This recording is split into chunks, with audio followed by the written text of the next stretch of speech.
Assalamualaikum warahmatullahi wabarakatuh. Perkenalkan, nama saya Lunarti Handayani. Saya mahasiswi Universitas Pancasakti Bekasi, Prodi PG PAUD. Video ini saya buat untuk memenuhi tugas UAS dari mata kuliah Pancasila untuk anak usia dini dengan dosen pengampu Ibu Fitrah Mulyati, SPD, MM. Tema yang kali ini saya angkat adalah nilai-nilai Pancasila untuk anak usia dini. Para pendiri bangsa Indonesia telah menyusun dasar negara, yakni Pancasila. Tentu setiap warga negara harus mengamalkan betul semua sila yang ada dalam Pancasila.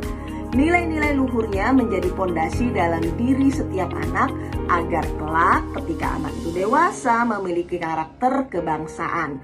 Memberikan pemahaman nilai-nilai Pancasila tidak berarti dimulai saat di bangku sekolah dasar. Namun penanaman dapat dilakukan sejak berusia dini. Bahkan menjadi sangat tepat karena anak usia dini akan lebih tertanam dalam hati dan benak anak dengan baik. Kemudian kita bicara tentang latar belakang. Pancasila merupakan ideologi bangsa Indonesia yang nilai-nilainya bisa menjadi pedoman masyarakat dalam berbangsa dan bernegara. Nilai-nilai Pancasila juga penting dan wajib dikenalkan dan ditanamkan bagi anak-anak usia dini. Kemudian kita beralih pada pengertian. Pengertian untuk mewujudkan pembelajaran paradigma baru yang terdiferensiasi dan berfokus pada peserta didik.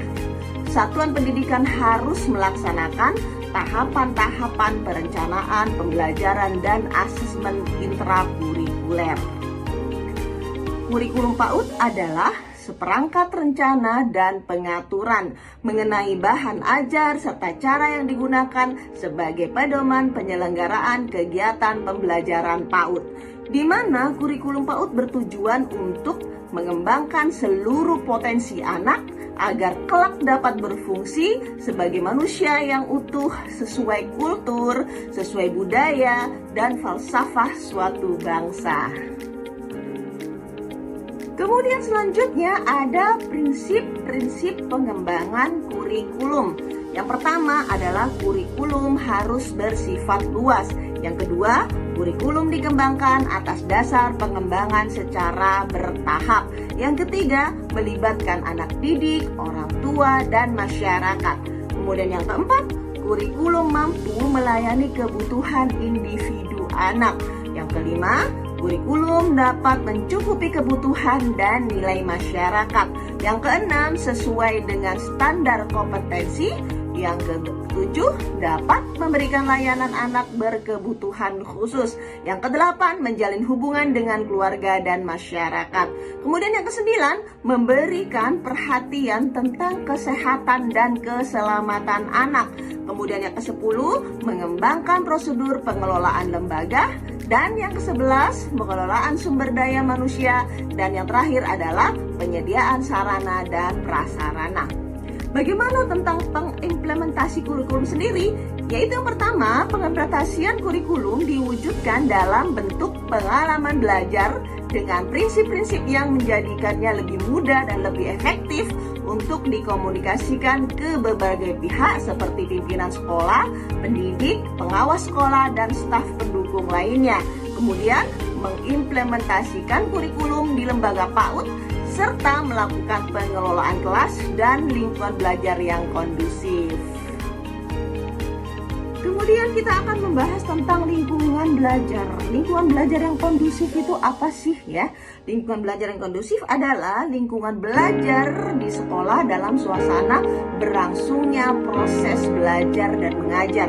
Lingkungan belajar yang kondusif ini perlu diciptakan dan dipertahankan agar pertumbuhan dan perkembangan peserta didik efektif dan efisien sehingga tujuan tercapai optimal. Kemudian ada membuat perencanaan pembelajaran dengan kolaboratif dengan cara membuat template yang bisa digunakan sehingga memudahkan pengajar untuk bisa membuat cepat dan memahami isinya.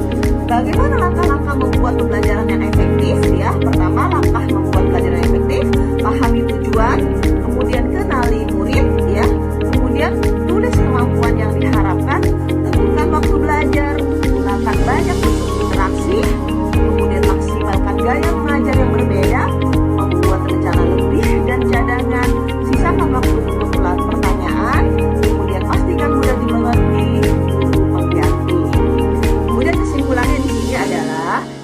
zaman sekarang ini sangatlah penting penerapan nilai-nilai dasar Pancasila bagi anak usia dini. Selain sebagai pembentukan karakter, penerapan ini juga bisa menjadi wadah untuk memperkenalkan tentang kesatuan dan persatuan bagi anak-anak tersebut. Di zaman yang sudah canggih ini, secara perlahan hampir melupakan apa dasar dari negara sendiri. Perlahan harus bisa kembali kita tanamkan nilai-nilai Pancasila ini kepada terutama juga generasi